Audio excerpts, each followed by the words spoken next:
राम राम नमस्कार। और मैं विनय कुमार और आप देख रहे हैं वारदात की दुनिया चैनल। दोस्तों बने रहिए अपने साथ।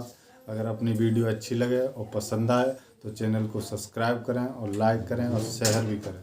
दोस्तों आज एक ऐसी सच्ची घटना लेकर के आया हूँ आपके सामने जिसको सुन करके आपके पैरों तले ज़मीन खिसक जाएगी, आपके रोंगटे खड़े हो जाएंगे। एक ऐसी घटना लेके आए हैं, शायद ही आपने कहीं ऐसी घटना सुनी हो। ये घटना उत्तर प्रदेश के बाराबंकी ज़िले से है। इस बाराबंकी ज़िले में पिछले 50 दिनों से जो 4 जिलों की पुलिस उस साइको किलर को ढूंढने में लगी हुई थी और वो हाथ नहीं आ रहा था।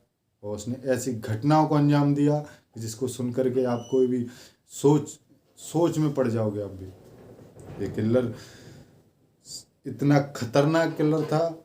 ये अलग अलग ज़िलों में अलग अलग जगह जाके ऐसी घटनाओं को अंजाम देता था और इससे महिलाओं से इतनी नफ़रत हो चुकी थी कि ये जिस किसी महिला को देखता था उसी के साथ ऐसा अंजाम देता था, उसकी मौत को घाट उतार देता था। ये किलर काफ़ी दिनों से जो अपनी दादी की उम्र की जो बुजुर्ग महिलाएं थी उनके साथ ऐसी घटनाएं करता था। जब काफ़ी दिनों से पुलिस परेशान हो चुकी थी इसको ढूंढते ढूंढते, लेकिन ये हाथ नहीं लग रहा था। तभी मंगलवार को अयोध्या के मवई क्षेत्र से जब यह पकड़ा गया तो रोने लगा। साइको किलर रोने लगा। बाराबंकी के सरबा गांव का रहने वाला था ये। ऐसे में उसकी पूरी कहानी जानने से पहले दैनिक भास्कर की टीम जब वहाँ पहुँची, उसके पिता और चाचा से बातचीत करने के बाद उसके बारे में पूछा तो इसके बारे में सब कुछ पता चला। ये कैसे क्या हुआ, इसे इतनी नफ़रत क्यों हो गई महिलाओं से। इसकी पूरी कहानी बताने से पहले, इस साइको किलर की पूरी कहानी जानने से पहले उसके बारे में आपको बता दें कि साइको किलर का नाम अमरेंद्र रावत है। इसकी उम्र लगभग 20 साल है। इसके पिता ने 3 शादियां की थी।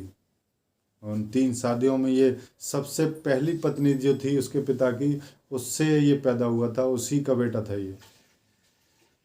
इसकी भी शादी घर वालों के अपने माता पिता की बात नहीं मानता था और इसके पिता चाहते थे, इसकी माँ का देहांत हो चुका था और इसके पिता चाहते थे कि हमारी जो 2 बाकी की पत्नियां हैं उनसे ये माँ कहे, लेकिन वो इस बात के लिए राजी नहीं था। उसको अपनी जो बाकी सौतेली माँ थी उनको माँ मानने को तैयार नहीं था। जब ऐसे आए दिन झगड़े होने लगे तो उसके पिता ने उसकी भी शादी करा दी। जब उसकी शादी हो गई तो घर वालों ने सोचा कि हो सकता अब ये अपने घर की जिम्मेदारी को संभाले, लेकिन ऐसा नहीं हुआ क्योंकि उसकी जिसके साथ शादी हुई थी, जिस लड़की के साथ जो उसकी पत्नी थी, वो भी उसके साथ रहने के लिए तैयार नहीं हुई कभी।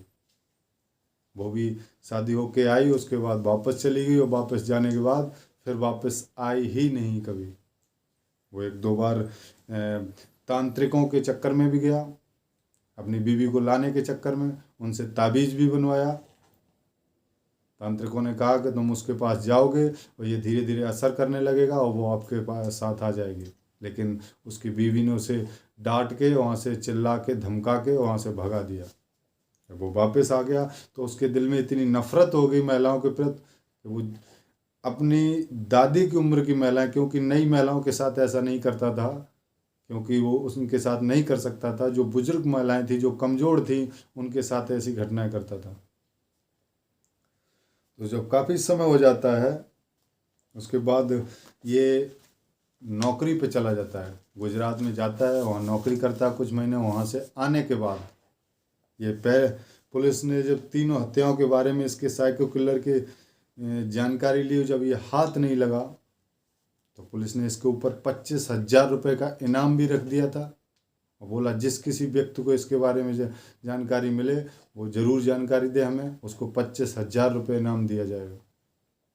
लेकिन किसी के हाथ नहीं लगा। पहली घटना इसने बाराबंकी के रामसनई घाट से 8 किलोमीटर की दूरी पर अयोध्या जिले के मावई थाना क्षेत्र में की थी। 5 दिसंबर 2022 को मावई के खुसैटी गांव की 60 वर्षीय महिला घर से कुछ काम करने के लिए निकली थी। जब वह शाम को घर वापस नहीं लौटी तो घर वालों ने उसकी खोजबीन की। बाद में जब थाने में गुमशुदगी की रिपोर्ट लिखाई, रिपोर्ट दर्ज कराने के बाद 6 दिसंबर को दोपहर के समय पुलिस को उसका शव खेत में पड़ा मिला, वो भी बगैर वस्त्रों के, नग्न अवस्था में। उसके साथ रेप किया गया था और उसके बाद उसका गला घोंट के उसकी हत्या कर दी गई थी। दूसरी घटना, आरोपी ने 62 साल की महिला के साथ, जो बाराबंकी के इब्राहिमाबाद, बाराबंकी के एक क्षेत्र पड़ता है जो इब्राहिमाबाद है, उसमें 17 दिसंबर को 2022 को एक महिला के साथ सेम टू सेम वही घटना फिर से की। पहले उसके साथ रेप करता है, रेप करने के बाद उसे उसका गला दबा करके फिर उसको मार देता था। इसके बाद तीसरी घटना आरोपी ने फिर एक महिला के साथ की जो 61 साल की थी, जो अयोध्या के राम सनेई घाट से कोतवाली से करीब 3 किलोमीटर दूर ठेठरा गांव में एक महिला शौच के लिए जब गई और शौच के लिए निकली, महिला के पीछे वो लग गया। उसके बाद 30 दिसंबर को उसका ये भी महिला लगभग 61 साल की थी और 30 दिसंबर को शव उसका एक खेत में पड़ा मिला। उसके भी साथ सेम घटना और सेम पैटर्न था उसका भी मर्डर करने का, पहले बलात्कार, उसके बाद फिर उसके साथ गला दबाकर उसकी हत्या। लेकिन जब चौथी घटना करने के लिए आरोपी अयोध्या के मवई क्षेत्र में पहुंचा, वहाँ पे एक महिला अपने शौच के लिए गई थी। सुबह के 8 से 10 का टाइम था और उसके साथ भी जैसे ही वो उसको पकड़ लेता है और जो चीखने चिल्लाने लगती है तो उसको मारने की कोशिश करता है, बेहोश करने की कोशिश करता है। तब तक उसी गांव का लड़का एक आ जाता है और जब वो चीख पुकार सुनता है तो उसकी एक वीडियो बनाने लगता है। पहले से उसके पास पहुंचने से पहले वो वीडियो बनाना शुरू कर देता है और जैसे ही वीडियो बनाना शुरू करता है तो उसका चेहरा उसमें आ जाता है। जब वो वहाँ जाके आवाज़ लगाता है कौन है, बाहर निकल के आए, तो वहाँ से भाग निकलता है। वो लड़का कोशिश भी करता है उसे पकड़ने की, लेकिन पकड़ने में नाकाम रहता है। लेकिन उस वीडियो के जरिए जब वो वीडियो वायरल करता है तो उस महिला को तो नहीं वो मार पाया, लेकिन रेप तो कर ही रहा था उसके साथ, मार नहीं पाया, उसकी जान बच गई। जब वीडियो वायरल हुई तो पुलिस को जब पता चला उसके बारे में तो पुलिस उसके लड़के के जिसने वो वीडियो बनाई थी उसके पास पहुंची और पहुंच करके जब उससे वीडियो लिया, जब उसका फ़ोटो मिला, उस वीडियो से स्क्रीनशॉट खींच के फिर उसकी तलाश जारी हुई।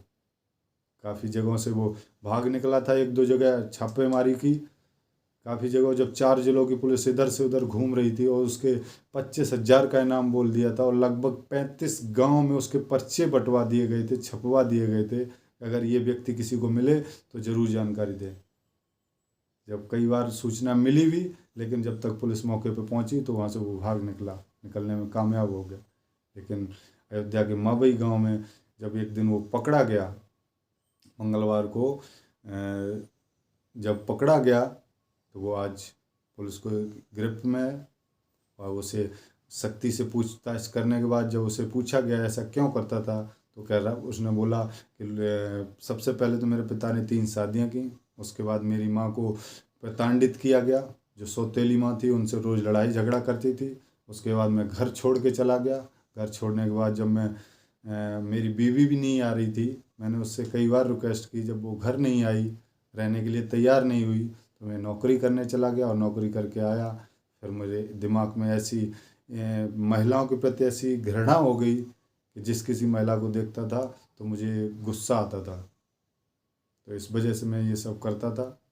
तो दोस्तों, ये सच्ची घटना सुनाने के लिए अब अभी इस टाइम तो वो पुलिस की गिरफ्त में है, उससे कड़ी कार्रवाई की जाएगी ज़रूर। अभी पूछताछ चल रही है और आगे कोई अगर सूचना मिलती है तो फिर अगले वीडियो में आपको मिलेंगे। और ये वीडियो बनाने का तात्पर्य मेरा किसी को दिल को ठेस पहुंचाना नहीं है और ना ही किसी के दिल को दुखाना है। बस मेरा एक ही उद्देश्य रहता है कि आप लोग अपने परिवार के प्रति सतर्क रहें और ऐसी घटनाओं से बचें और उनका ख्याल रखें, क्योंकि आज के ज़माने में इतने दरिंदे घूम रहे हैं, हवस के इतने पुजारी घूम रहे हैं जिनको यही नहीं दिखता ये मेरी माँ के बराबर है या बहन के बराबर है या भाई के बराबर है क्या नहीं। उन्हें सिर्फ अपनी हवस मिटानी होती है। तो ऐसे लोगों से सतर्क रहें, अलर्ट रहें, अपने परिवार का ख्याल रखें। दोस्तों, अगर ये वीडियो पसंद आई हो तो अपने चैनल को सब्सक्राइब करें और लाइक करें और शेयर भी करें। और फिर मिलेंगे अगली वीडियो में कल शाम तक। तब तक के लिए धन्यवाद। जय हिंद, जय भारत।